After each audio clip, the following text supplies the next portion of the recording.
Hello students, I am Madhav Sharma, your physics faculty, and welcome to the video lecture of Pioneer School Patan, where we are having the chapter 3 of English Medium 11th Physics, that is motion in a straight line. As discussed already or as decided already, today we are going to solve the numerical problems or some questions that have been repeated in previous year examinations.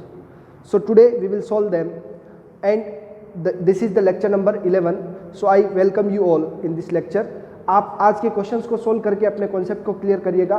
कुछ जो short तरीके हैं जिनसे question हम solve करते हैं, कौन सा इक्वेशन अप्लाई करना है वो डिसाइड करते हैं, ये आप लोग थोड़ा सा केयरफुली माइंड कीजिएगा. एंड देन आप लोग खुद से भी कुछ प्रीवियस ईयर के इस चैप्टर के क्वेश्चंस घर से सोल्व करिएगा. Okay, so the first question over here is a particle of mass m is situated at point P in a hemispherical ball. एक hemispherical ball है जिसमें एक particle P situated है of radius r as shown in figure. जैसा आपको इस figure में दिया गया है कि एक ये हेमिस्फेयर है, 3D में एज्यूम कर ले आप लोग, और उसका रेडियस कितना है, r है, ये पार्टिकल P पे रखा हुआ है. Okay, then a horizontal acceleration of magnitude a nought means acceleration horizontal direction में अप्लाई हो रहा है. सो आप कह सकते हैं कि इस डायरेक्शन में ए नॉट एक्सेलरेशन अप्लाई हो रहा है. Okay, now x suddenly on it, अचानक से इस पे लगता है, यानी कि ये पहले से रेस्ट में था, इसका इनिशियल वेलोसिटी क्या है, 0. सो ये अचानक से इस पे एक्सेलरेशन अप्लाई होता है और इन हॉरिजॉन्टल डायरेक्शन, उसी डायरेक्शन में.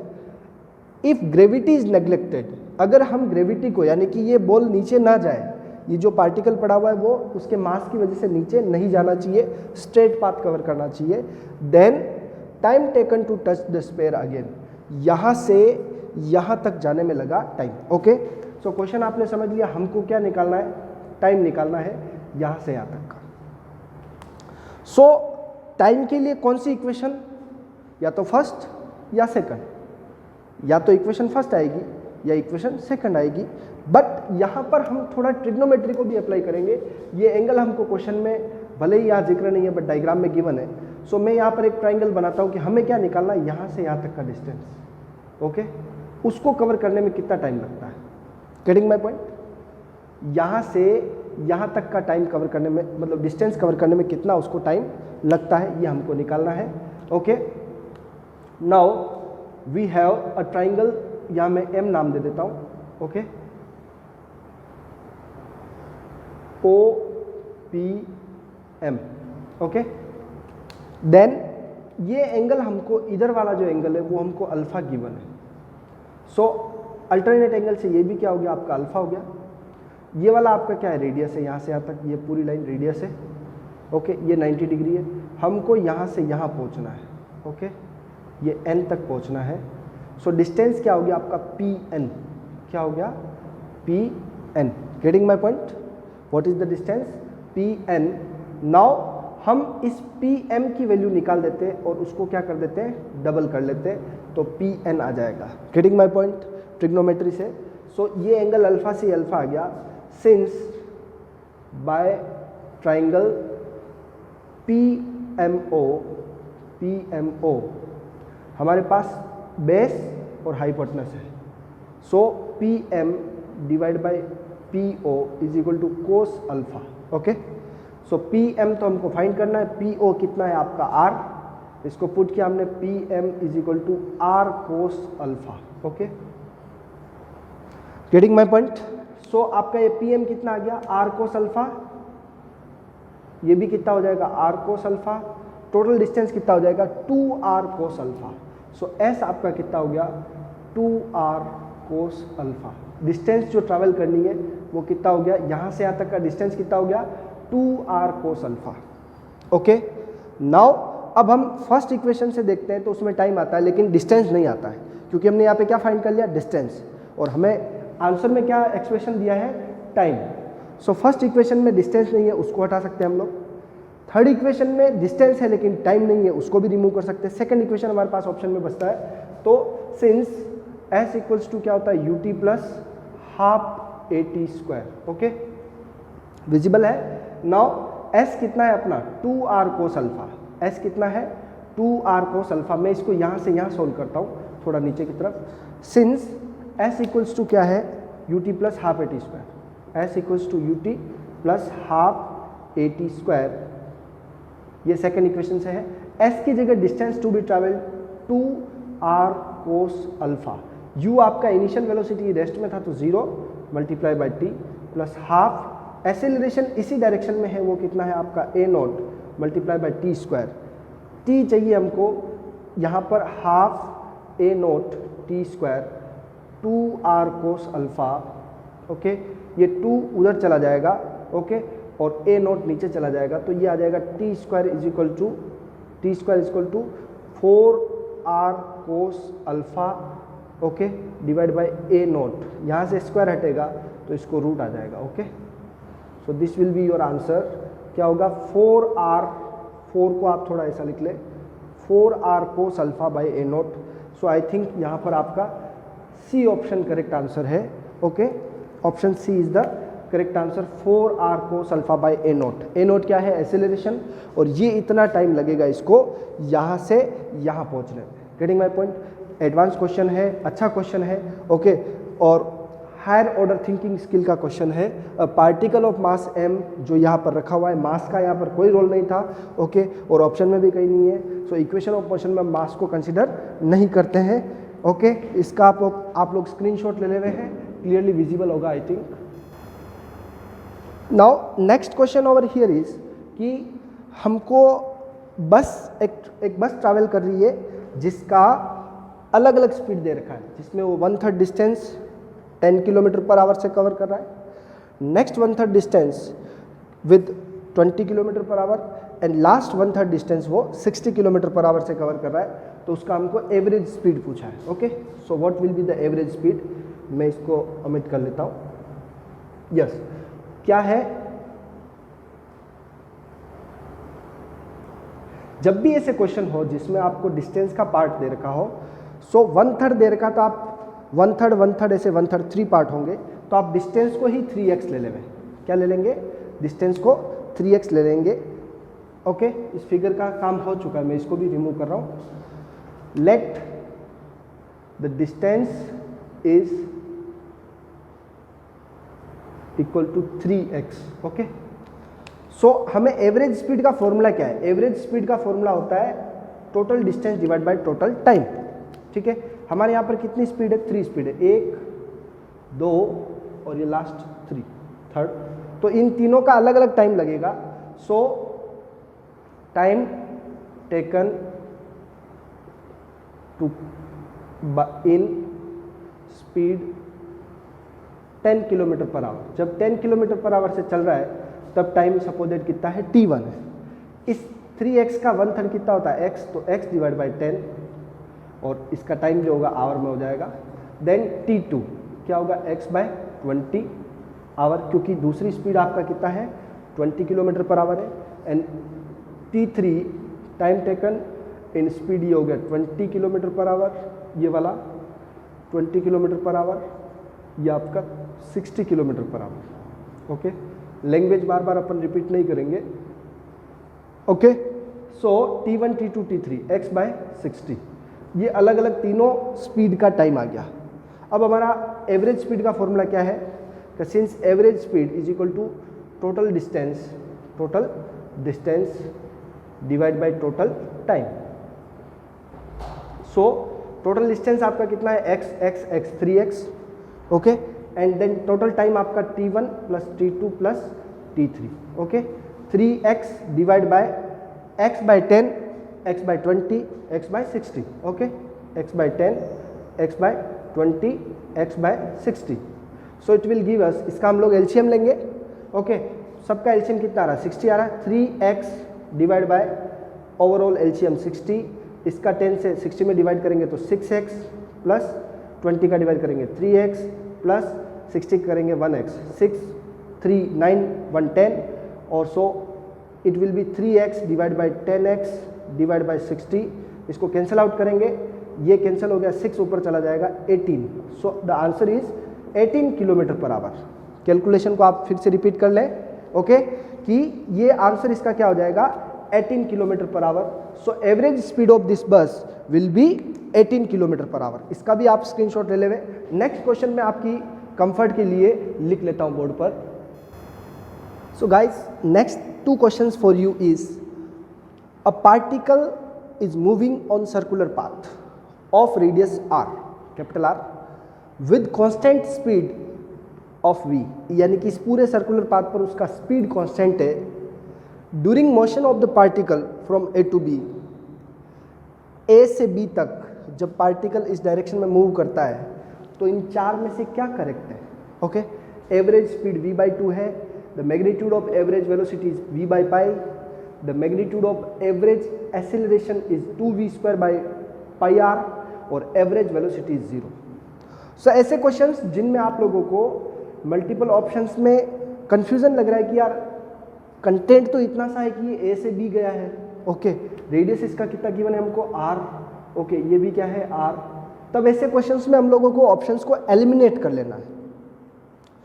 लाइक a से b तक जाते हैं तो आपका डिस्प्लेसमेंट होता है 2r, क्या है 2r। सो डिस्प्लेसमेंट है तो एवरेज वेलोसिटी 0 हो ही नहीं सकता, तो ये आपका ऑप्शन एलिमिनेट हो गया, ओके, कि एवरेज वेलोसिटी 0 कब होता है? जब डिस्प्लेसमेंट 0 होता है। अगर ये a से b होकर वापस a पर आता तो ये ऑप्शन करेक्ट होता, सो एलिमिनेट हो गया। सेकंड, अगर आप ये कह रहे हैं कि इसका स्पीड क्या है v है, तो उसका एवरेज स्पीड भी क्या आएगा v आएगा, v/2 नहीं आएगा, एवरेज स्पीड v/2 नहीं आ सकता। इसको मैं भले समझा देता हूँ आपको और कि एवरेज स्पीड क्या होता है, distance divide by time. So a से b तक जब जा रहे हैं, a से b तक, तो उसका हाफ सर्कमफेरेंस यानी पाई r उसका डिस्टेंस है, और v स्पीड से इस डिस्टेंस में कवर करने में टाइम लगता है, डिस्टेंस डिवाइड बाय वापस स्पीड, तो distance pi r divide by v। सो ये होगा आपका एवरेज स्पीड क्या होगा पाई r, यानी कि total distance divide by time. Time किससे निकलेगा? डिस्टेंस अपॉन स्पीड से, ओके। सो पाई r से पाई r कैंसिल, ऊपर गया इसका, क्योंकि कांस्टेंट स्पीड है तो एवरेज स्पीड हमेशा v रहेगा, v/2 नहीं रह सकता। इसको भी हमने एलिमिनेट कर लिया। अब इन दोनों चीज़ों के बारे में बात कर लेते हैं। The magnitude of average velocity, यहाँ पर 0 दे रखा था, यहाँ v/π है, ओके। सो एवरेज वेलोसिटी कैसे निकलता है? एवरेज वेलोसिटी होता है आपका displacement divide by time, displacement divide by time, okay. So यहाँ से यहाँ तक जाने में टाइम तो यही है पाई r बाय v, ओके। क्या है? पाई r, तो टोटल डिस्टेंस है, डिवाइड बाय v, और डिस्प्लेसमेंट कितना है r और r, तो ये हो गया आपका 2r divide by pi r by v, okay. समझ में आ गया? सो ये क्या हो गया, r से r कैंसिल, ऊपर गया, सो ये हो गया आपका 2v/π। अगर यहाँ पर 2 और लगा होता तो ये ऑप्शन करेक्ट होता, बट 2v/π आ रहा है, so this option is again not correct. Getting my point? So आप अगर इस क्वेश्चन को अब सोल्व नहीं भी करते हैं तो आपका ऑप्शन सी ऑलरेडी एक क्या है, करेक्ट आंसर है। बट हम इसको सोल्व करके बताएंगे आपको कि क्या करना है यहाँ पर, कि एक्सीलरेशन निकालना है। एवरेज एक्सीलरेशन क्या होता है? Change in velocity divide by time. Average acceleration क्या होता है? Change in velocity divide by time. तो एवरेज एक्सीलरेशन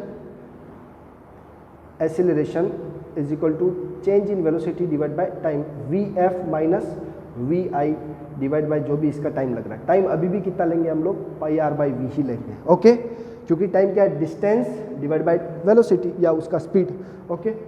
सो vf, अब यहाँ पे थोड़ा सा आपको ट्रिकी बनना है। ऑलरेडी आपका क्वेश्चन हो चुका है, बट हम इसको सोल्व करके देख रहे हैं कि ये बॉडी जब ऊपर जाती है, हम देखते हैं कि सर्कुलर मोशन में वेलोसिटी का डायरेक्शन टेंजेंशियल लाइन के अलोंग होता है। मीन्स यहाँ उसका डायरेक्शन ऊपर होगा, यहाँ इसका इधर होगा, यहाँ इसका डायरेक्शन इधर होगा, ओके। सो अलग अलग पॉइंट पर उसकी वेलोसिटी का डायरेक्शन टेंजेंट के अलोंग होगा। टेंजेंट मीन्स एक पॉइंट पर टच करके जाने वाली लाइन। सो वेलोसिटी का मैग्नीट्यूड सेम है, यानी कि वो v जो स्पीड दे रखा है, बट उसका डायरेक्शन अलग अलग है। सो इस जगह वेलोसिटी v हो गई, इस जगह वेलोसिटी v हो गई, दोनों एक दूसरे के क्या हो गई? अपोजिट। हम किसकी बात कर रहे हैं? ए और बी की। ओके, सो ए पर वेलोसिटी ऊपर की तरफ है, बी पर वेलोसिटी नीचे की तरफ है। सो v अगर पॉजिटिव लेते हैं तो ये क्या है आपका माइनस v हो जाएगा। ओके, सो v माइनस v, या इसको माइनस ले लेते हैं, उससे कोई प्रॉब्लम नहीं। टाइम कितना है, पाई आर यानी डिस्टेंस डिवाइड बाय स्पीड, ये ऊपर हो गया आपका 2v, okay, divide by pi r. Okay, ये v एक नीचे से ऊपर जाएगा, so answer will be 2v square by pi r. So average acceleration क्या हो गया आपका 2v square by pi r. The option C is correct answer. Getting my point friends, आप ऑप्शन को एलिमिनेट करना सीख जाएंगे तो आप इजी वे में क्वेश्चन को अटेम्प्ट कर पाएंगे। लाइक अगर 4 ऑप्शंस में से आपको 2 ऑप्शन आपने एलिमिनेट कर दिए, then if you are taking the risk, then आपका रिस्क 50% है कि वो करेक्ट होगा या रॉन्ग होगा। ओके, और अगर अपन ने 3 ऑप्शन एलिमिनेट कर दिए तो 4th क्वेश्चन को बिना सोल्व किए आप उसको डायरेक्ट टिक कर सकते हैं, बट मिस्टेक नहीं होना चाहिए इनको इंप्लीमेंट करते समय। एलिमिनेट कर रहे हैं तो फुल कॉन्फिडेंस से एलिमिनेट करिए। ओके, नाउ और एलिमिनेशन मेथड से ही अपना टाइम बचता है। Now next we have the question a ball dropped from, ball वाले question, gravity, the motion of body, free fall जो हमने पढ़ा in the effect of gravity, उसमें हमने बहुत सारे क्वेश्चंस किए, बहुत सारे कुछ शॉर्ट क्वेश्चन फॉर्मूले भी बनाए कि लाइक हाइट के लिए क्या फॉर्मूला रहेगा, time of ascent, time of descent, उनको आप रिकॉल कर सकते हैं। और एक बॉल है जिसको हमने एक टावर से ड्रॉप किया, तब उसका लास्ट 2 सेकंड में वो 40 मीटर का डिस्टेंस कवर करती है। It covers 40 metre in last 2 second. तब उस टावर का हाइट पूछ रहा है, then what will be the height of tower. Okay, so ऐसे क्वेश्चंस जिनमें हमको हाइट से रिलेटेड क्वेश्चन है यानी डिस्टेंस है, तो हम या तो थर्ड इक्वेशन लगा सकते हैं या सेकंड लगा सकते हैं, क्योंकि फर्स्ट इक्वेशन में तो हाइट का या डिस्टेंस का जिक्र ही नहीं है। ओके, नाउ मैं आपको इसको सिंपली इंप्लीमेंट करके दिखाता हूँ कैसे करना है। ओके, क्या क्वेश्चन है, 2 सेकंड में 40 मीटर डिस्टेंस कवर करा। 2 सेकंड कौन से, लास्ट के 2 सेकंड। तो लाइक ये टावर है अपना, और इस टावर का जो हाइट है वो कितना है, h है। ओके, एक टावर है जिसका हाइट अपने पास कितना है, h है। सो इसको पूरा यहाँ से यहाँ तक बॉडी जब आती है फ्री फॉल में तो उसको t टाइम लगता है। तो let the time taken to cover h height is t। Okay, क्योंकि इसका इनिशियल स्पीड क्या लेते हैं अपन, इनिशियल वेलोसिटी क्या लेते हैं, 0 लेते हैं। तो by second equation s equal to क्या हो गया, ut plus half at square. Okay, but यहाँ पर हम लोग a को क्या लेते हैं, g लेते हैं, तो ये हो गया अपना s की जगह आ गया h, u आपका 0 है, ये पूरा 0 हो गया, प्लस हाफ g मीन्स 10 और t square. Okay, so it will be h equal to, आप इसको अभी g ही रहने दें, थोड़ा सा आपको इजी वे में हो जाएगा। Okay, half g t square. So h का आंसर क्या आ गया, हाफ जी टी स्क्वायर आ गया, फर्स्ट इक्वेशन हो गई। ओके, अगर हम चाहें तो इसको रख सकते हैं, ये आंसर आ गया आपका 5t स्क्वायर। क्या आ गया, 10 जब पुट कर देंगे तो ये 5t स्क्वायर आ गया, वो भी एक्सेप्टेबल है, ऐसी कोई प्रॉब्लम नहीं है। ठीक है, समझ गए आप लोग। हमने क्या निकाला, टावर का हाइट निकाल दिया 5t स्क्वायर, अगर टाइम टोटल कितना है, t है। नाउ हमारे पास क्या है, लास्ट के 2 सेकंड में, यानी कि जितना भी टाइम है उसमें से 2 सेकंड माइनस करना है। ओके, तो वो डिस्टेंस यानी कि लास्ट के 2 सेकंड में 40 मीटर कवर हो रहा है, तो मैं उसके पहले 2 सेकंड में कितना डिस्टेंस कवर करा वो निकाल लेता हूँ। यानी कि लास्ट के 2 सेकंड में 40 मीटर कवर कर रहा है, तो उस 2 सेकंड से पहले वाले टाइम में सपोज दैट उसने क्या कवर किया, h डैश। तो डिस्टेंस कवर्ड या height covered in t-2 second, means उस 2 सेकंड के अलावा जो भी टाइम था उसमें डिस्टेंस कितना कवर हुआ, तो h डैश बोल देते हैं। सेम यही क्वेश्चन, हाफ g t-2 का होल स्क्वायर। ओके, अगर यहाँ पर मैं इसको रखता हूँ g की वैल्यू 10, तो ये हो गया मेरे पास 5t-2 का होल स्क्वायर, ये हो गया आपका h डैश। ये क्या हो, इक्वेशन 2। बड़ा कौन है, h, छोटा कौन है, h डैश। दोनों का डिफरेंस कितना है, 40 मीटर। h डैश को h में से माइनस करेंगे तो ये डिस्टेंस कितना आ रहा है 40 मीटर। तो since h minus H dash equal to 40 metre, h की वैल्यू इक्वेशन फर्स्ट से रखेंगे, इसकी सेकंड से रखेंगे, तो ये आ जाएगा आपका 5t square minus 5t minus 2 का होल स्क्वायर। आंसर आ गया 40। हमें चाहिए h, क्या चाहिए h, तो देखते हैं इसका क्या है। 5t स्क्वायर, 5 कॉमन आ जाएगा, t square minus t square plus 4 minus 4t, okay, is equal to 40। Okay, 5 को इससे कैंसिल आउट कर सकते हैं हम लोग, तो ये आ गया 8। नाउ ओपन करेंगे ब्रैकेट, टी स्क्वायर से टी स्क्वायर क्या हो जाएगा, देखिए साइन चेंज कर देता हूँ पहले मैं, ये माइनस हो गया, ये क्या हो गया प्लस, ब्रैकेट ओपन कर दिया। ओके, ब्रैकेट ओपन करते ही साइन चेंज हो जाते हैं, टी स्क्वायर से टी स्क्वायर कैंसिल, और अपने पास आंसर है माइनस 4 प्लस 4t। ओके, इस माइनस 4 को इधर भेजेंगे, ये हो जाएगा 8। Okay, 8 plus 4 12, 4t is equal to 12। Getting my point?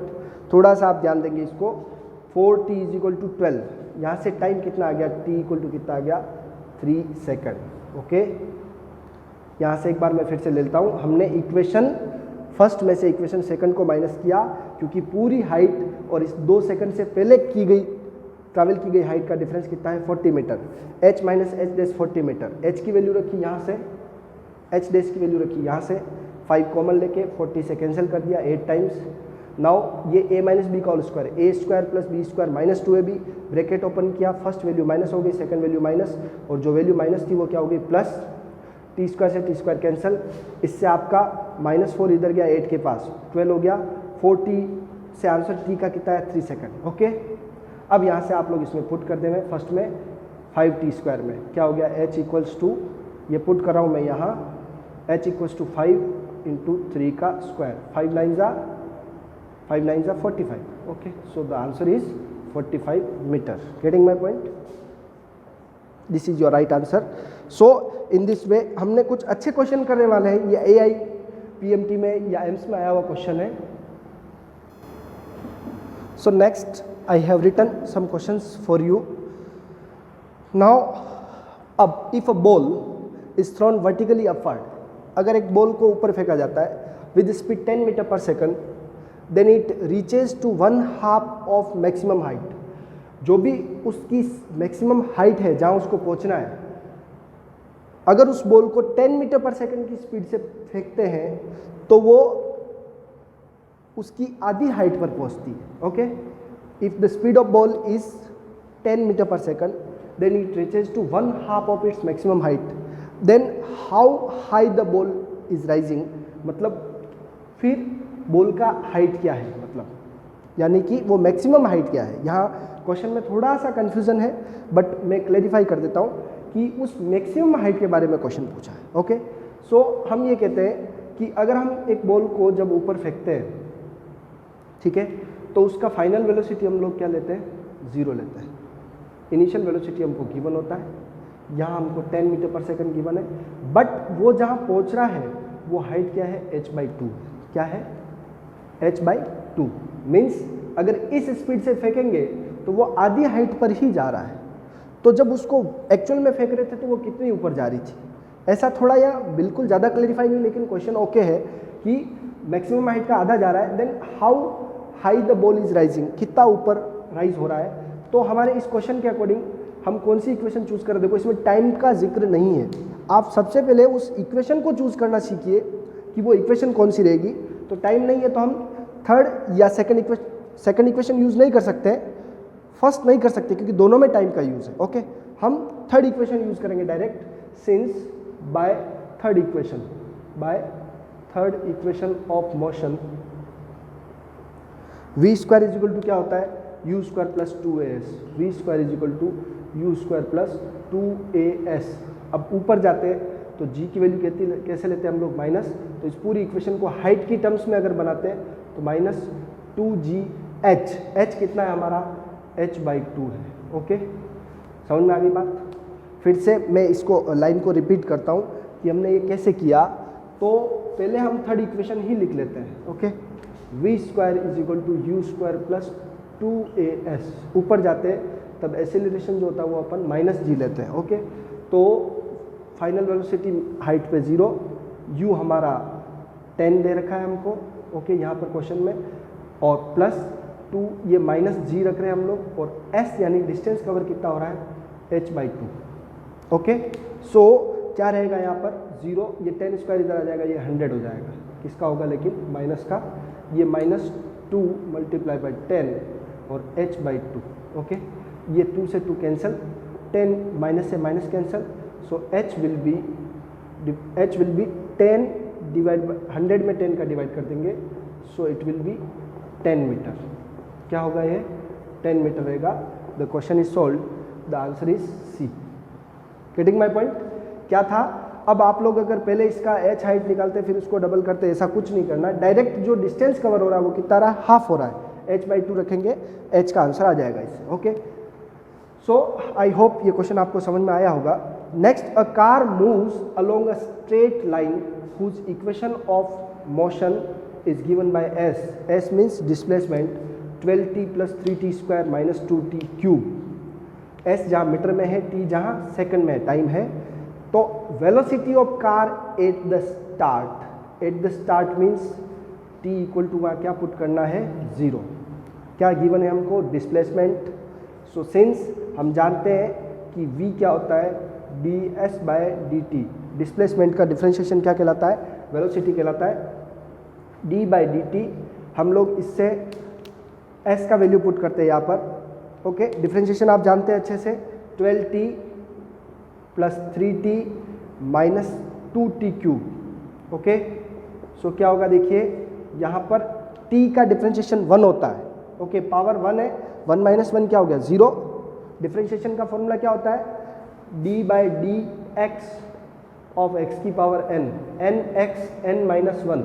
Okay, power आगे आ जाती है और उसकी पावर 1 कम हो जाती है, पावर को आगे मल्टीप्लाई में भेजना है, फिर उसकी पावर को 1 कम करना है। यहाँ पर देखिए t की पावर 1 है, 1 आगे जाएगा, 12 1 जा 12, और t की पावर 1 - 1 0, तो किसी की भी पावर 0 क्या होता है 1, so it is 12 + 3t square, square है तो 2 3 2 जा 6 हो जाएगा 60, ये 3 2 जा 6 -6, और t पावर इसकी 3 से कितनी करनी है 2। ओके, ये आपका वेलोसिटी आ गया। अब हमको वेलोसिटी कहाँ चाहिए, eight the start. Start means t क्या रखना है इसमें 0, तो v को अपन एट t = 0 कह देते हैं। तो 12 + 6 × 0 - 6 × 0 का स्क्वायर, ये भी 0 ये भी 0, क्योंकि जो 0 से टकराएगा खुद भी 0 हो जाएगा। ओके, सो ये 0, आंसर क्या आ गया अपना 12। देखिए आप लोग 12, option B is correct answer, 12 metre per second. अगर हमको यही क्वेश्चन किसी पर्टिकुलर सेकंड जैसे 1 सेकंड पे गिवन होता तो अब सबका वैल्यू t का 1 पुट करते, बट 12 में तो कुछ नहीं करना क्योंकि वहाँ t है ही नहीं, उससे उसका आंसर आ जाता। ओके, नाउ नेक्स्ट क्वेश्चन थोड़ा ट्रिकी क्वेश्चन है, नॉर्मल समझने वाला क्वेश्चन है। अगर आप फ्री फॉल को समझते हैं कि जब बॉडी ऊपर जाता है तो क्या होता है, और जब बॉडी नीचे फ्री फॉल होता है तो उसका क्या रहता है, तो देखिए velocity of a body on reaching the point from which it was projected, जहाँ से इसको प्रोजेक्ट किया गया उस जगह उस प्रोजेक्टेड अपवर्ड इज, यानी कि इस क्वेश्चन को ऐसे समझे कि velocity of a body on reaching the point from which it was projected upward is, यानी कि जब किसी बॉडी को ऊपर फेंक रहे हैं तो जैसे ऊपर फेंका तो ऊपर जाने के बाद वापस वो नीचे आएगा, तो इसी जगह आने पर उसका वेलोसिटी क्या होगा। ओके, तो इसमें कॉमन सेंस है कि फेंक रहे तब उसका वेलोसिटी ऊपर रहता है, डायरेक्शन अप, आता है तब नीचे, बट दोनों टाइम उसका मैग्नीट्यूड क्या रहता है, सेम रहता है। ओके, सो जो v होता, जो आपने जिस u वेलोसिटी से फेंका है, अगर मैं कहता हूँ मैंने 10 मीटर पर सेकंड से ऊपर फेंका है, तो ऊपर जा करके वापस नीचे उस पॉइंट पर आएगा तब उसका वेलोसिटी 10 मीटर पर सेकंड ही रहेगा, बट डायरेक्शन चेंज होता है। ओके, सो एक तरह से आप कह सकते हैं कि देखो v 0 तो नहीं है, वो फाइनल वहाँ आएगा तो 0 वेलोसिटी नहीं रहेगा उसका, यहाँ पर डबल भी वेलोसिटी नहीं होगा। अगर चेंज इन वेलोसिटी पूछते हैं, क्या पूछते हैं, चेंज इन वेलोसिटी, u ऊपर था u नीचे आ गया, u माइनस u, तब 2u होता है। चेंज इन वेलोसिटी नहीं पूछ रहे हैं, वेलोसिटी पूछ रहे हैं।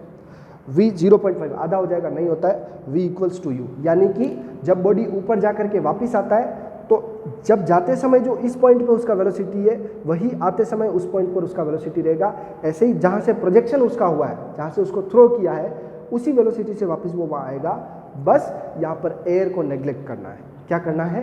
एयर को और फ्रिक्शन को नेग्लेक्ट करना है। तो ये आपका v इक्वल्स टू क्या रहेगा? u, the answer is D. So इसके बाद मैं आपको कुछ क्वेश्चंस का स्क्रीनशॉट शेयर करूंगा, क्योंकि अब ऐसे क्वेश्चन प्रैक्टिस करते जाएंगे उसमें टाइम ज़्यादा लगता है। सो आप उसको आज प्रैक्टिस करिए उन क्वेश्चंस को और मुझे उसके प्रॉब्लम्स भेजिए कि सर हमें यहाँ प्रॉब्लम आ रहा है। Okay, I hope you are enjoying the lecture. Physics के ट्रिक्स आपको अच्छे समझ में आ रहे होंगे। न्यूमेरिकल से डरिए नहीं। बायोलॉजी के जो बच्चे हैं वो न्यूमेरिकल से डरते हैं, ऐसा कोई प्रॉब्लम नहीं है।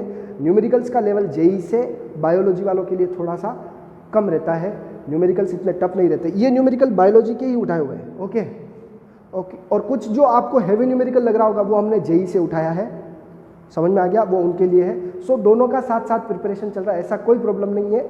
आप लोग अपना प्रॉब्लम मुझे भेजिए कि सर हमें ये समझ में नहीं आ रहा है। Till then have a nice day, thank you.